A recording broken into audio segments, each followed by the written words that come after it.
Nous croyons que toutes les troupes étrangères doivent quitter le Congo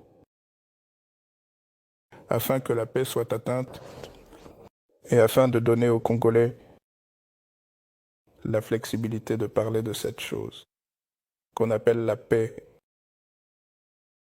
Et c'est comme ça que la plupart de ces troupes sont parties.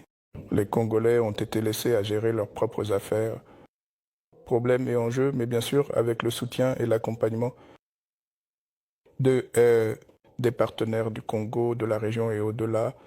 Les Nations Unies étaient également incluses. Mais est-ce la même thérapie qui peut ou va fonctionner, le même miracle, aujourd'hui?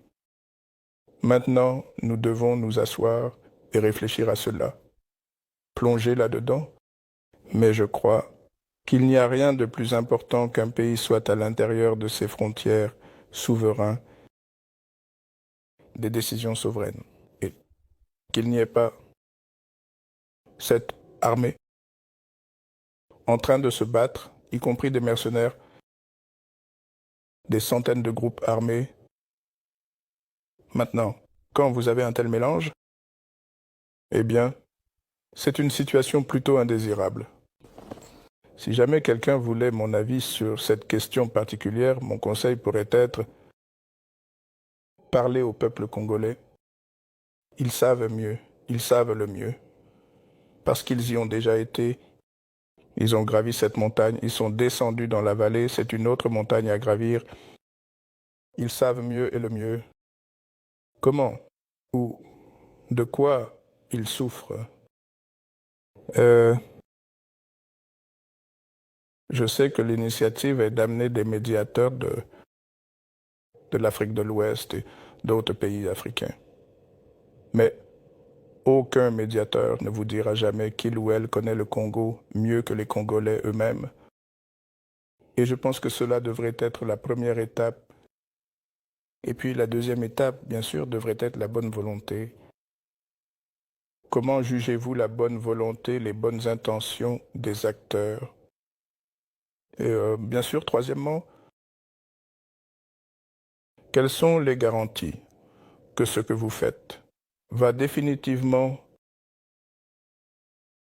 à la fin, aboutir à la paix dont nous parlons? À l'âge de 53 ans, Kabila est le leader du Parti du peuple pour la reconstruction et la démocratie que lui réserve l'avenir. Eh bien, seul Dieu le sait.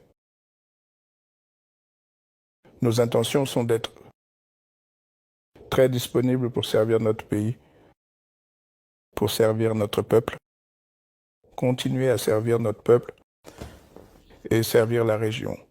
Aussi l'Afrique, parce que le Congo est un pays africain, la Namibie est un pays africain, et ce que nous devrions considérer, ce n'est pas seulement notre... Vous ne m'en voudrez pas si je parle de nos petits pays, mais du continent dans son ensemble, parce que nous sommes plus grands, nous sommes plus forts en tant que continent, en tant qu'Africains, plutôt que d'être simplement Congolais, Namibiens, et ceci et cela. Donc, nous avons encore un peu d'énergie à continuer à servir cette même cause.